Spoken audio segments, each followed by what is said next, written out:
이번 케이스는 꽤 충격적인 이야기를 해야 합니다. 다시는 외진 농장을 이전과 같이 평범한 시선으로 보기 어려워질 수도 있습니다. 1948년 7월 8일, 스티븐 뷰캐넌은 미국 캘리포니아에서 태어났습니다. 그리고 베트남전이 있었을 때 미국 해군에서 복무했었습니다. 그리고 전역 후 그는 여자로 살아가기로 합니다. 이제 그의 이름은 수잔 모니카가 됐습니다. 그녀는 기계를 다루는 일을 했으며 이 분야에서 꽤 성공을 거뒀습니다. 그리고 1991년까지 열심히 돈을 모은 그녀는 약 24,000평의 농지를 살 수 있었습니다. 그녀는 시간을 낭비하지 않고 바로 일을 시작했습니다. 농장에서 닭과 돼지를 기르기로 했습니다. 수년간 혼자서 농장을 관리했었지만 당연히 버거울 수밖에 없었습니다.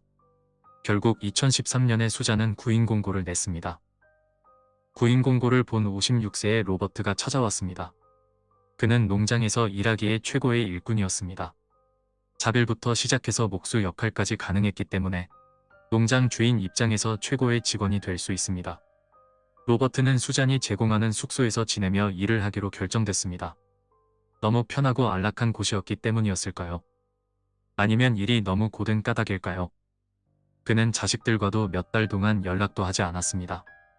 결국 2014년 새해 첫날, 그의 자식들이 농장의 아버지 로버트를 만나러 찾아갔습니다.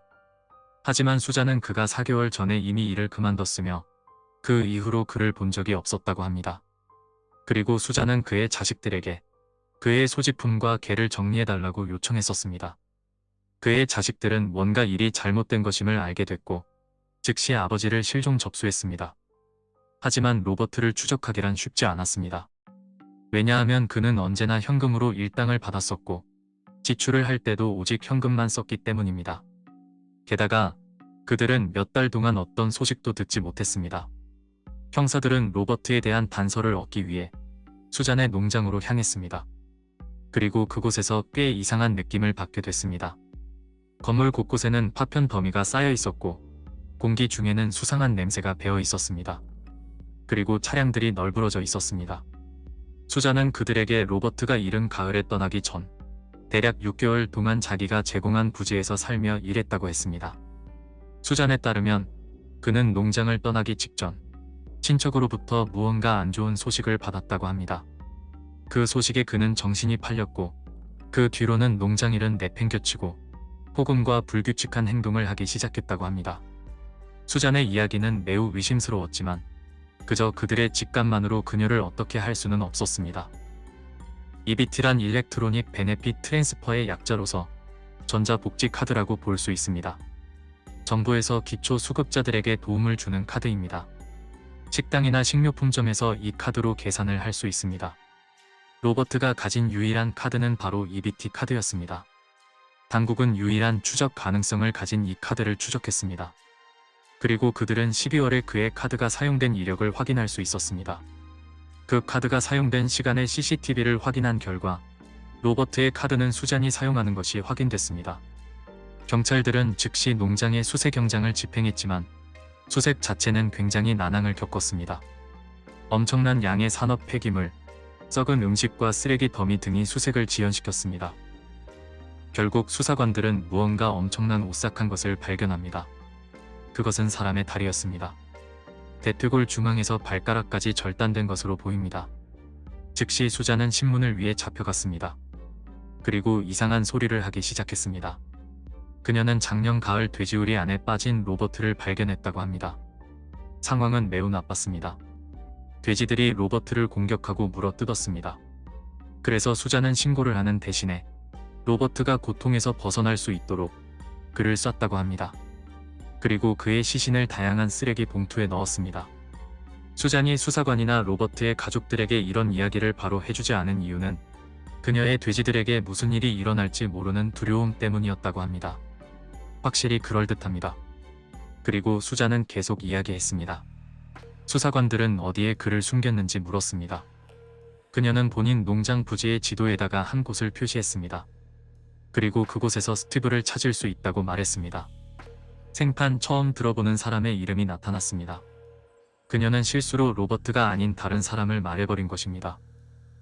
2012년 여름에 스티브라는 직원이 자신의 총 2자루를 훔쳤다고 합니다. 그리고 그와 격한 몸싸움을 했었고 스티븐은 다친 몸을 이끌고 도망가기 시작했습니다. 끈질기게 따라가서 결국 스티브의 숨통을 끊어 놓은 후 증거를 남기지 않기 위해 돼지 먹이로 스티븐의 시신을 던져 넣었습니다. 혹시나 싶은 마음에 수사관들은 수잔에게 또 다른 것도 있냐고 물었고 자포자기한 수잔은 농장에 17구의 시신이 더 묻혀 있다고 자백했습니다. 결국 수잔 모니카는 2014년 1월 14일에 체포됐습니다. 시신을 찾기 위해 농장에는 100개 이상의 구멍을 팠습니다. 하지만 다른 시신은 찾지 못했습니다. 또한 꽤 중요한 단서도 발견됐습니다. 수색하는 동안 엄청난 양의 신발 더미를 발견했기 때문입니다. 게다가 몇몇 목격자들은 그녀가 돼지에게 고기를 먹이는 것을 봤다고 증언했습니다. 그리고 그걸 지켜보는 사람들에게 농담하듯이 돼지들에게 사람도 먹이고 있다고 말했다고 합니다. 즉, 수잔은 다른 피해자들을 묻어버린 것이 아니라 로버트와 스티브처럼 모두 돼지 먹이로 줌으로써 증거를 없애왔던 것입니다. 당국은 훨씬 규모가 큰 수색을 농장에서 집행했습니다.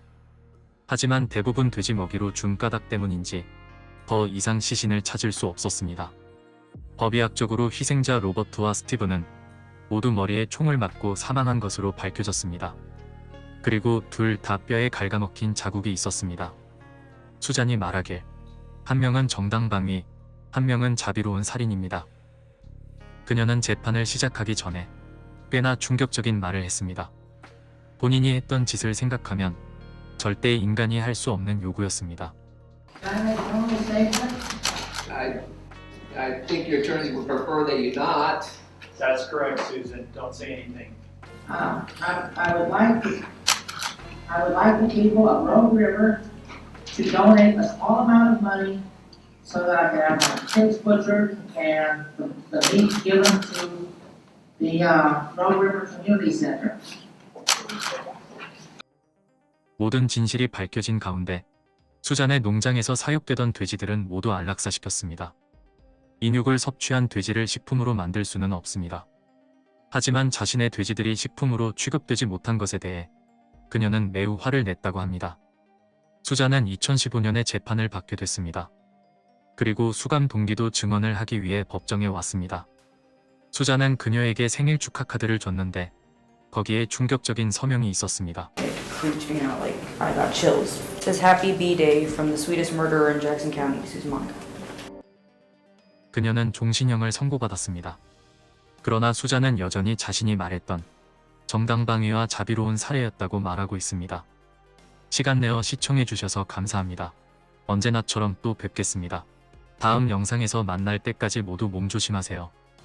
구독과 좋아요는 영상 제작에 힘이 되며 여러분의 의견도 남겨주시면 감사하겠습니다.